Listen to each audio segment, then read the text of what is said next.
first starting out, the reality is that you may not be able to tap into some of those traditional sources of funding, right? And so I think that oftentimes people are like, yeah, I'm starting my business. I'm just gonna go to, X bank and try to get a $100,000 loan. You go to that bank and they're like, we're not gonna give you that loan, right? Finding capital, right? Yeah. How to start a business. A lot of times we have a great idea, but funding that idea, funding the length of time you're gonna have to be around in order for that to really start to become a fulfilled business is very hard. It's probably one of the hardest things, and it really is one of the most intimidating parts of what we do. So what advice would you give an entrepreneur who's like just starting the process of like, okay, how do I find capital for this? Yeah, so, I would say first and foremost, like you need to just obtain more knowledge about the process and the options that are out there. I think a lot of people don't realize just how many options there are, right? Like there are traditional loans, there's CDFIs, which are community development financial institutions, there's lines of credit, there are, traditional loans, there's crowdfunding. When you're first starting out, the reality is that you may not be able to tap into some of those traditional sources of funding, right? And so I think that oftentimes people are like, yeah, I'm starting my business. I'm just gonna go to, X bank and try to get a $100,000 loan. You go to that bank and they're like, we're not gonna give you that loan, right? You just have an idea, like there's really not much here yet. Or the other side of that. Yeah. Really, you're only looking for a $10,000 loan. True. And they're like, yeah, we don't do that. Yeah, exactly. Yeah. So I think, it's really about understanding like how much you need and who's willing to fund it, right? And it also depends on, where you're at, how much traction you have, whether or not you have customers. And I would say that it also takes a little bit of like creativity too, right? Because I think things like crowdfunding is great. It's, if you can ask friends and family, like that's an option.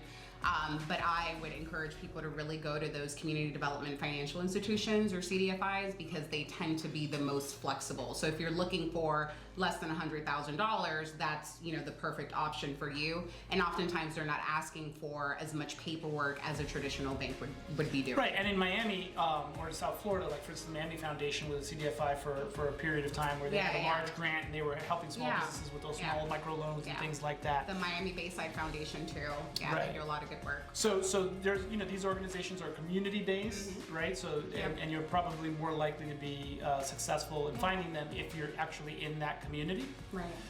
What would you recommend as far as grants are concerned? Because I hear a lot of folks, a lot of small nonprofits. I know. I gotta tell you, I'm intimidated by the idea. A lot. Right? Like, but the government, opportunities are significant, and there's a lot of government money out there. Yep. So, if folks are trying to go that route, like, what are the opportunities there, or really where should they start to build so they can get to the point where they can take advantage of those opportunities? Yeah, so there are a bunch of different kinds of grants. I will say that at the federal level, it doesn't really work like a traditional grant in the sense that it's really just a contract, right? So they call it a grant, but you're offering services in exchange for payment, right?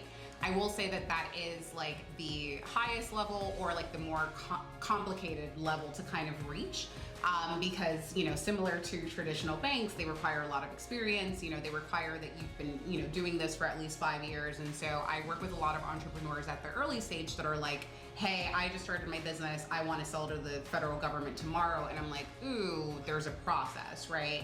And so if you're looking to tap into some of those federal dollars, then I would say, the first thing is, again, education, knowledge, go out there and really get an understanding of, number one, who your customer is going to be within the government, right? So like what agencies are actually purchasing your products or services. Two, look into who already holds those opportunities, right?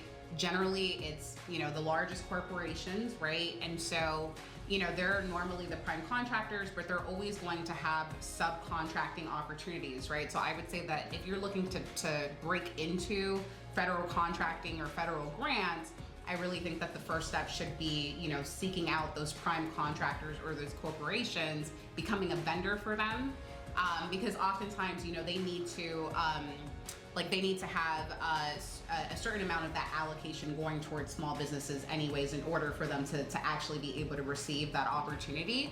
And so I think that that's a really good way to start. Or another option is starting with local and like state government, right? Before you're ready for federal government, you can show that traction, that experience by working at the local and state level and seeing if you can be successful that way.